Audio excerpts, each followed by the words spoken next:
IPO की चर्चा की। वेकफिट इनोवेशंस, इस कंपनी के प्रमोटर, चेयरपर्सन और सीईओ अंकित गर्ग साहब जुड़ते हुए। आईपीओ रिलेटेड डिटेल जो है वो आपकी स्क्रीन पर रख देता हूं। आईपीओ खुलेगा 8 दिसंबर को, अगले हफ्ते। 185 से 195 रुपीस का प्राइस बैंड है और 1288 करोड़ रुपए जुटाने की योजना। अंकित जी के आने से पहले इस बिजनेस को समझने की कोशिश कर रहा था। कंपनी ने शुरुआत करी थी मेमोरी फोम मैट्रिसेस के साथ और डायरेक्ट टू कंज्यूमर था, तो अच्छा कॉम्पीट कर रहा था बाकी प्लेयर्स के साथ। सस्ते मिडिलमैन एलिमिनेट करने का बिजनेस मॉडल था और सस्ते में प्रोडक्ट देता था। उसके बाद बाकी प्रोडक्ट्स, होम डेकोर के, even pillows, bed, sofa, study tables वगैरह में, इन सब पे भी उतरी ये कंपनी। Ankit ji, welcome on the show.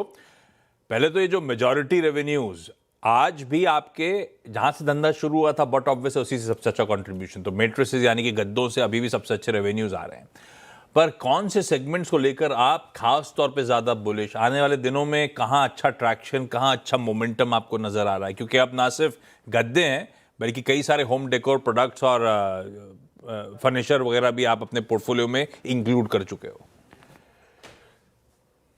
Sir हम लोग तीनों ही वर्टिकल में आपको बताना चाहता हूँ कि तीनों मैट्रेस में, फर्नीचर में, डेकोर में ना, हर कैटेगरी में हमने 100 करोड़ के ऊपर का बिजनेस बनाया है। तो हम एक वो ऐसी यूनिक कंपनी है जिन्होंने हर कैटेगरी में एक सिग्निफिकेंट साइज ऑफ बिजनेस बनाया है और हम तीनों ही कैटेगरी साइज में काफ़ी इन्वेस्ट कर रहे हैं in terms of building product differentiation, marketing, retail store expansion.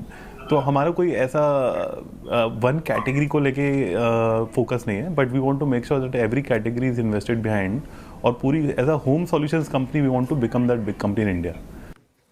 Home solutions company बनने की इच्छा, अच्छा, किस तरह का? क्योंकि आप कोको मॉडल पे काफी एग्रेसिव रहते हो, कंपनी ओन्ड, कंपनी ऑपरेटेड। कितनी सेल्स हमारे कोको मॉडल से आती हैं और अदरवाइज कितनी आती हैं?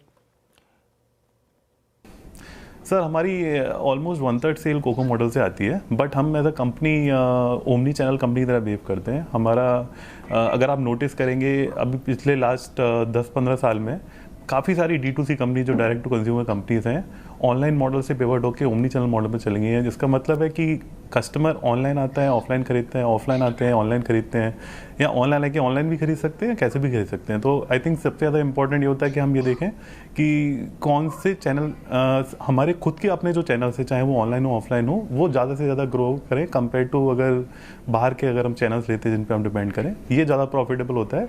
ऑनलाइन ऑफलाइन इतना मायने नहीं रखता आज के टाइम में। बात सही है, ओमनी चैनल का जमाना है। दुकान पे जाओ, प्रोडक्ट देख लो, पसंद आ गया साइज वाइज चेक कर लो, ऑनलाइन भाव देख लो, सस्ते में हो तो बुक कर लो। यही करते हैं सब लोग। लेकिन फिर भी समझने के लिए अंकित जी, प्योरली ऑनलाइन कितना कंट्रीब्यूट करता है आपके धंधे में? सर ऑनलाइन हमारा 2/3 बिजनेस ऑनलाइन से आता है, 1/3 बिजनेस ऑफलाइन से आता है। अच्छा, सेल्स ग्रोथ जो है गद्दों में, मैट्रिसेस में काफी कम रही है। मेरे ख्याल से वो कॉम्पिटिटिव इंटेंसिटी काफी ज्यादा बढ़ी हुई है। कैसे आप अपने कोर बिजनेस में मैट्रिसेस के इंश्योर कर रहे हो कि ग्रोथ मोमेंटम लौटे?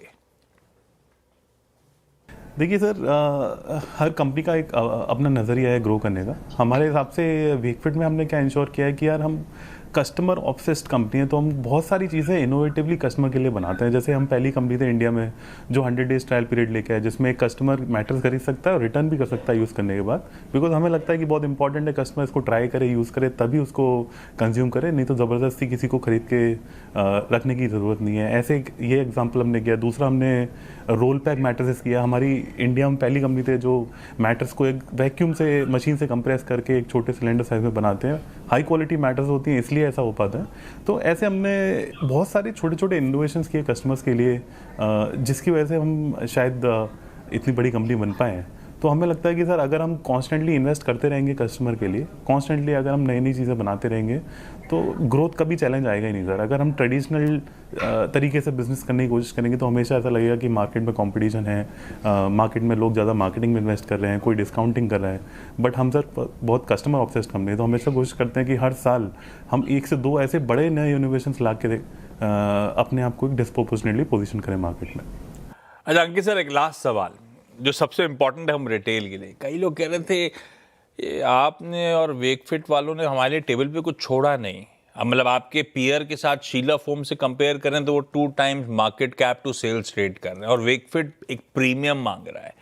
कैसे जस्टिफाई कर रहे हो जब इस तरह की कंसर्न्स रोड शो में आ रहे हैं वैल्यूएशंस को लेकर? कि मुझे लगता है दोनों ही कंपनी काफ़ी यूनिक है। एक कुछ decades old very popular brand है शीला फोम, उनके पास कर्लॉन है, स्लीपवेल है।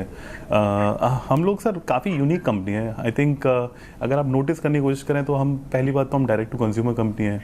हमारा सारा का सारा बिजनेस ऑलमोस्ट डायरेक्ट कंज्यूमर से आता है। एक कैटेगरी पे हम सिर्फ डिपेंड नहीं करते हैं। हम लोग मैट्रेस के अलावा फर्नीचर भी बेचते हैं, फर्नीचर के अलावा हम होम डेकोर एक्सेसरीज भी बेचते हैं। हमारा almost half business non mattress business से आता है। तो हम कहीं ना कहीं सर एक कंपाउंडिंग बिजनेस है कि एक कस्टमर जो हमसे कभी एक मैट्रेस खरीदता है, लेट्स से मैट्रेस आप देखेंगे तो 10 साल में एक बार कोई खरीदता है, 15 साल में एक बार कोई खरीदता है। बट हमारी कंपनी में हमने देखा है काफ़ी यूनिक है सर। एक बंदा अगर हम कस्टमर एक्वायर करते हैं मैट्रेस के लिए, उसको हम बाद में सोफ़ा भी बेच सकते हैं, उसको वार्डरोब भी बेच सकते हैं, डाइनिंग टेबल भी बेच सकते हैं, फर्निशिंग भी बेच सकते हैं। तो काफ़ी सारे प्रोडक्ट्स को कंपाउंडिंग होने की वजह से सर हमें लगता है कि काफ़ी ज़्यादा वैल्यू हम क्रिएट कर सकते हैं हमारे कस्टमर्स के लिए। एंड आई थिंक वैल्यूएशन उसी का ही शायद जस्टिफिकेशन है जो भी हमें मार्केट से मिल रहा है। बाकी मार्केट और इन्वेस्टर्स ज़्यादा बेटर समझते हैं वैल्यूएशन क्या है। बट हमारी कंपनी इस वजह से काफ़ी यूनिक है कि हम एक तो डायरेक्ट टू कंज्यूमर है, मल्टी कैटेगरी सेल करते हैं, ओमनी चैनल है, न्यू एज ब्रांड है, काफ़ी इनोवेटिव है कस्टमर्स के लिए। आई थिंक वहाँ हम ज़्यादा बिलीव करते हैं टाइम इन्वेस्ट करने का इंस्टेड ऑफ वैल्यूएशन क्या discovery. I think we leave it to market की वैल्यूएशन क्या अचीव होती है। बिल्कुल, point taken. Ankit ji, best wishes इस ऑफरिंग के लिए जो 8 दिसंबर यानी कि अगले हफ्ते मंडे को खुल रही होंगी। खैर, आपसे रिपैच करेंगे जब आईपीओ खुल रहा होगा, तब और डिटेल में चर्चा होगी और तब एक एनालिस्ट पर्सपेक्टिव भी आपके सामने रख देंगे।